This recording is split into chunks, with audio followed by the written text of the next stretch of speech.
Ganjar Pranowo sejauh ini adalah capres yang paling banyak didukung oleh masa pemilih PDIP. Dalam setahun terakhir, dukungan massa PDIP kepada Ganjar ini naik dari 20,1% pada Maret 2021 menjadi 34,2% pada Maret 2022.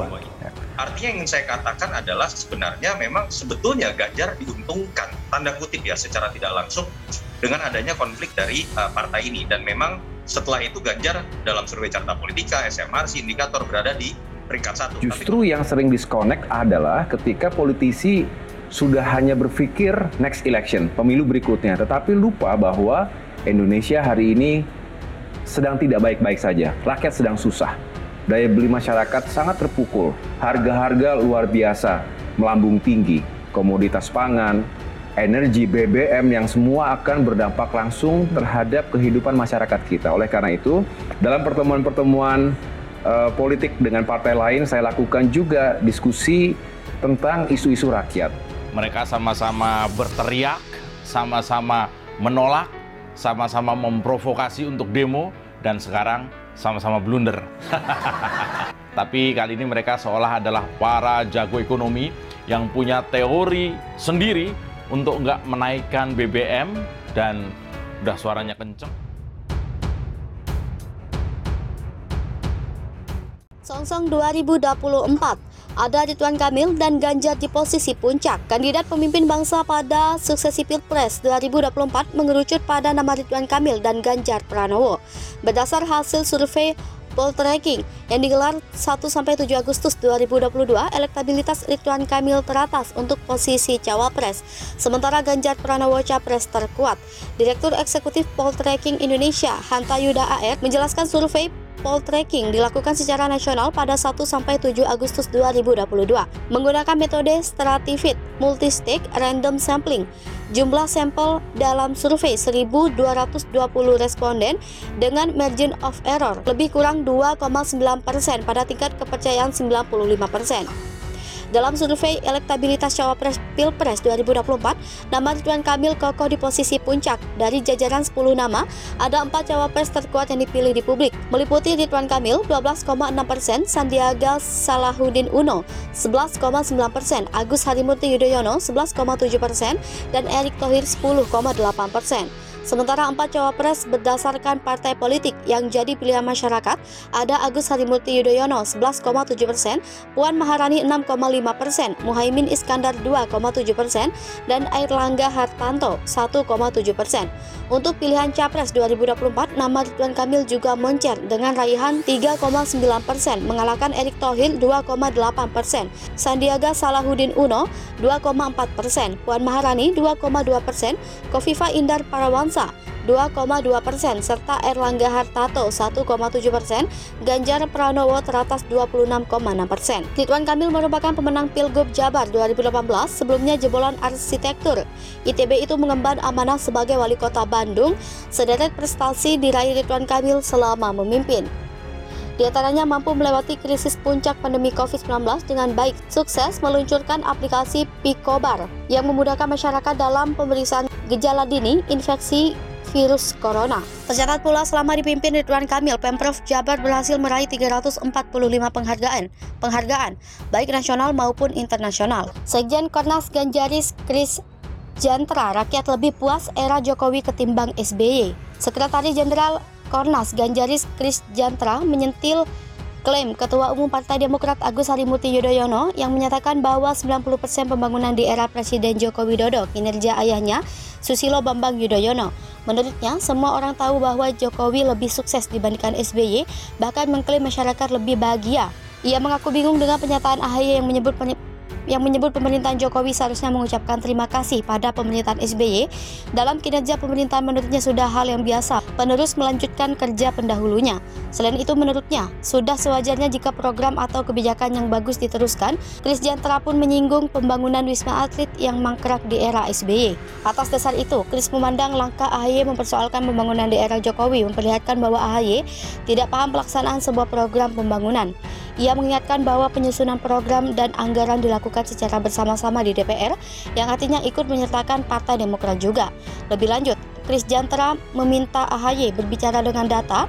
Pasalnya pernyataan AHY saat ini terkesan seperti menepuk air di dulang, terpercik muka sendiri. Ia kembali membandingkan pembangunan di era SBY dan Jokowi. Berdasarkan data diketahui bahwa pembangunan jalan tol di era SBY hanya sepanjang 189,2 km sementara Jokowi sudah berhasil membangun jalan tol sepanjang 1.762,3 km.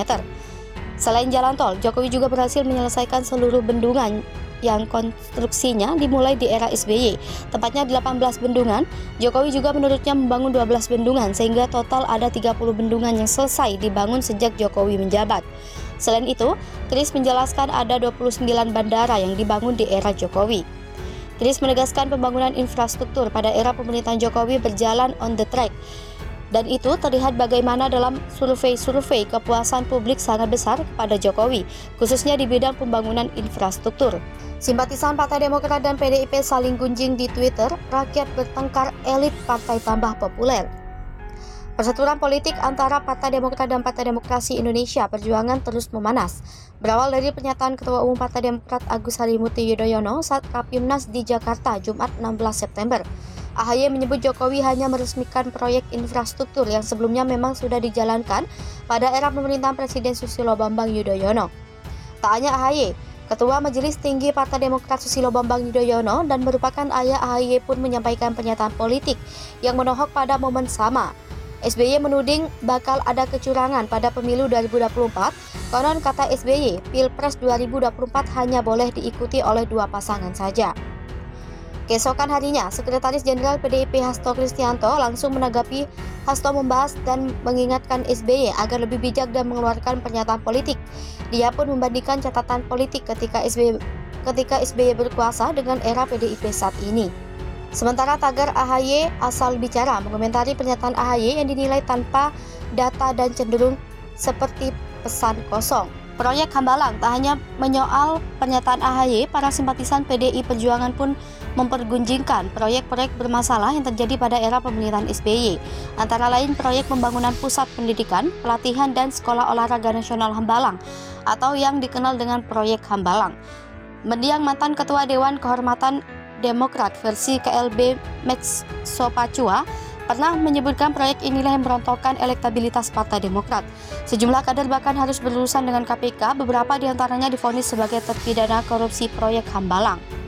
Dari hasil audit investigasi Badan Pemeriksa Keuangan pada 2012 sampai 2013, proyek Hambalang diketahui telah merugikan negara hingga 706 miliar rupiah.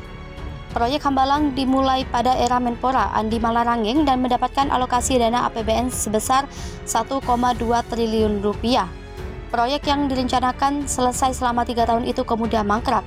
Sejumlah nama tersangkut korupsi dalam proyek tersebut antara lain bekas Menpora Andi Malarangeng, Sekretaris Kemenpora Wafid Muharram, dan Ketua Umum Partai Demokrat Anas Urbaningrum, Direktur Utama PT Duta Sari Citra Laras Mahfud Suroso, dan anggota Badan Anggaran DPR RI Angelina Sondak. Tak hanya proyek Hambalang, proyek bandara Kertajati juga jadi pembahasan hangat di Twitter. Para simpatisan Demokrat dan PDIP perang argumen. Simpatisan PDIP menganggap bandara Kertajati merupakan proyek mangkrak dari pemerintahan SBY yang berhasil diselesaikan oleh Presiden Jokowi. Namun lewat akun Twitternya, mantan Sekretaris Kementerian BUMN Muhammad Said Didu mengatakan bandara Kertajati merupakan proyek usulan dari Pemda Jabar yang ditolak SBY dan akhirnya disetujui dan dibangun Jokowi. Pembangunan bandara Kertajati sudah direncanakan sejak era Presiden Megawati Soekarno Putri. Melansir Kompas.com, pada 2004 Pemprov Jakarta melakukan pembangunan bandara baru di luar Bandung kepada Menko Perekonomian. Meski sudah direncanakan, pembangunan tak kunjung terrealisasi hingga 2015. Pembangunan bandara Kertajati ini terbagi menjadi 2, yaitu fasilitas sisi udara yang menjadi tanggung jawab Kementerian Perhubungan dan fasilitas sisi darat yang menjadi tanggung jawab PT BUB yang menjadi tanggung jawab PT BIJB dan diresmikan pada 24 Mei 2018 dengan anggaran 2,6 triliun rupiah.